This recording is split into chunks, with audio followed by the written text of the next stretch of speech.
बिहार की राजनीति में अपना लोहा मनवा चुके चिराग पासवान अब उत्तर प्रदेश की राजनीति में एंट्री कर चुके हैं। और ऐसा हम इसलिए कह रहे हैं क्योंकि उत्तर प्रदेश में मुख्यमंत्री आवास के बाहर जो पोस्टर लगे हैं वो साफ तौर पर ये इशारा कर रहे हैं कि उत्तर प्रदेश की राजनीति में चिराग पासवान तमाम पार्टियों का समीकरण बिगाड़ने वाले हैं। जो पोस्टर इस वक्त आप अपनी स्क्रीन पर देख रहे हैं, ये पोस्टर बहुत कुछ बता रहे हैं। ये पोस्टर साफ तौर पर इशारा कर रहे हैं कि इस बार समाजवादी पार्टी, बसपा और यहाँ तक कि बीजेपी की टेंशन बढ़ने वाली है। इन सभी पार्टियों के लिए खतरे की घंटी चिराग पासवान ने बजा दी है। और ये पोस्टर वॉर जो शुरू हुआ है उत्तर प्रदेश में, ये 2027 के विधानसभा चुनावों से पहले एक बड़ा पब्लिक स्टंट भी बताया जा रहा है। क्योंकि अगर अभी से चिराग पासवान ने उत्तर प्रदेश में ये बताना शुरू कर दिया कि वो भी उत्तर प्रदेश की राजनीति में आ रहे हैं, तो ऐसे में जो वोट बैंक है अलग अलग दलों का, वो चिराग पासवान की तरफ आकर्षित हो सकता है। और इसका जो जीता जागता ताजा सबूत है वो सभी लोगों ने बिहार की राजनीति में देखा है। अगर हम बात करें समाजवादी पार्टी की, तो पीडीए के फॉर्मूले पर अखिलेश यादव 2024 की तरह ही इस बार चुनाव जीतना चाहते हैं, लेकिन उससे पहले ही उनके इस प्लान में जो अड़ंगा है वो चिराग पासवान लगा सकते हैं। क्योंकि चिराग पासवान अगर उत्तर प्रदेश की राजनीति में जो अभी अटकलें लगाई जा रही हैं पोस्टर के जरिए, अगर उत्तर प्रदेश की राजनीति में उतरते हैं तो ये बहुत कुछ बदल सकता है। उत्तर प्रदेश की राजनीति में एक नया समीकरण देखने को मिलेगा। इसके साथ ही आपको बता दें कि ये जो उत्तर प्रदेश के लिए चिराग पासवान का प्रेम है, ये किन किन पार्टियों का समीकरण बिगाड़ेगा और किस तरह से बिगाड़ेगा, ये समझना बेहद ही जरूरी है। अगर हम बात करें सपा बसपा की, तो ये भाजपा से ऑलरेडी इन लोगों का कंपैरिजन चल रहा है। भाजपा के सामने ये लोग कहीं पर भी टिक नहीं पा रहे हैं। लेकिन हाँ, 2024 में अखिलेश यादव को थोड़ी उम्मीद जरूर जगी।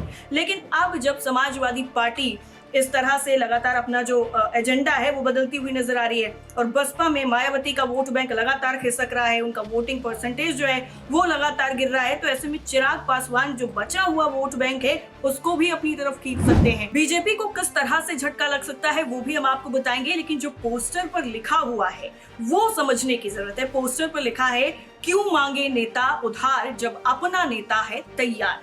देखिए, बीजेपी के कद्दावर नेता माने जाते हैं जब एनडीए में सरकार में है। हालांकि चिराग पासवान की अपनी खुद की पार्टी है। अब उस पार्टी के बलबूते 403 सीटों पर चिराग पासवान लड़ सकते हैं। ऐसी भी अटकलें जो है वो लगाई जा रही हैं, क्योंकि अभी कुछ दिनों पहले ही अरुण भारती का जो बयान है वो सामने आया था और अरुण भारती ने कहा था कि उत्तर प्रदेश में 403 सीटों पर, यानी सभी की सभी सीटों पर चिराग पासवान और उनकी पार्टी चुनाव लड़ने की तैयारी में है। और अगर ये बयान बिल्कुल सच साबित होता है तो उत्तर प्रदेश में बड़ा बदलाव मुमकिन हो सकता है।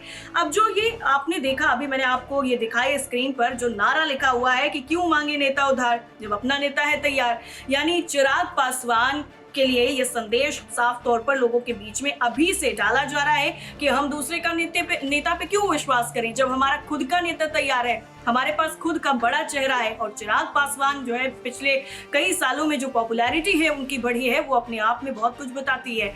क्योंकि चिराग पासवान पर अब लगातार लोगों का भरोसा बढ़ रहा है। एक तरफ तो वो केंद्रीय मंत्री हैं, एनडीए के साथ बिहार में सरकार में है, तो दूसरी तरफ केंद्र में भी वो जो है मंत्री बने हुए हैं। तो मतलब दोनों तरफ से अगर उनके पाले में ही गेंद है। अब तीसरी तरफ उन्होंने रुख किया है उत्तर प्रदेश का। यहाँ पर टेंशन किसको ज्यादा लेनी चाहिए ये भी एक समझने वाली बात है। भाजपा की अगर हम बात करें तो भाजपा को यहाँ पर टेंशन लेने की जरूरत इसलिए है क्योंकि चिराग पासवान के एक्टिव होने से बीजेपी जो है वो नॉन जाटव वोटों को अपनी तरफ आकर्षित नहीं कर पाएगी और ये वोट बैंक कहीं ना कहीं चिराग पासवान की तरफ खिसक सकता है।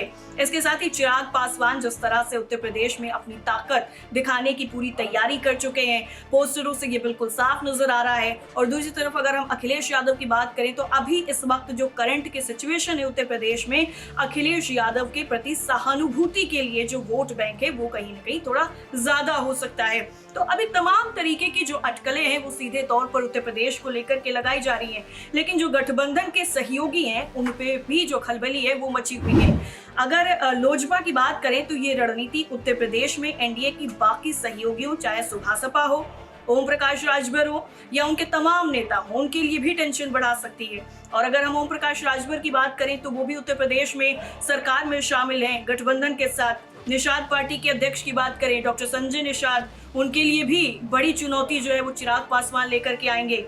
चिराग पासवान जिस तरह से पिछड़ों और वंचितों की बात करते हैं, जिस तरह से वो उनको साधते हैं, जिस तरह से उनके मुद्दों की बात करते हैं, उनकी समस्याओं की बात करते हैं, तो ऐसे में चिराग पासवान का ये जो फैक्टर है वो उत्तर प्रदेश की राजनीति पर बड़ा असर डालेगा। इस बात से इनकार नहीं किया जा सकता। लेकिन हाँ, इस बात से भी इनकार नहीं किया जा सकता कि बीजेपी का जो कोर वोट बैंक है वो क्या खिसक जाएगा चिराग पासवान की तरफ, या चिराग पासवान जो है अपनी ही यानी बिहार में और अगर हम केंद्र की बात करें अपनी ही सहयोगी पार्टी को उत्तर प्रदेश में नुकसान पहुंचाएंगे। ये भी उनके लिए यहाँ पर एक बड़ी चुनौती होगी। तो दोनों तरफ से ये उत्तर प्रदेश का 2027 का जो विधानसभा चुनाव है वो कई मायनों में अहम होने वाला है। चिराग पासवान की एंट्री ने नए राजनीतिक समीकरण बना दिए हैं और अब आने वाले वक्त में जैसे जैसे चुनाव नजदीक आएगा वैसे तमाम तरीके की जो नई नई चीजें हैं वो निकल करके सामने आएंगी। वैसे आपको क्या लगता है कि क्या चिराग पासवान वाकई बीजेपी का खेल बिगाड़ेंगे? हमें जरूर बताइए। फिलहाल के लिए इतना ही। नमस्कार।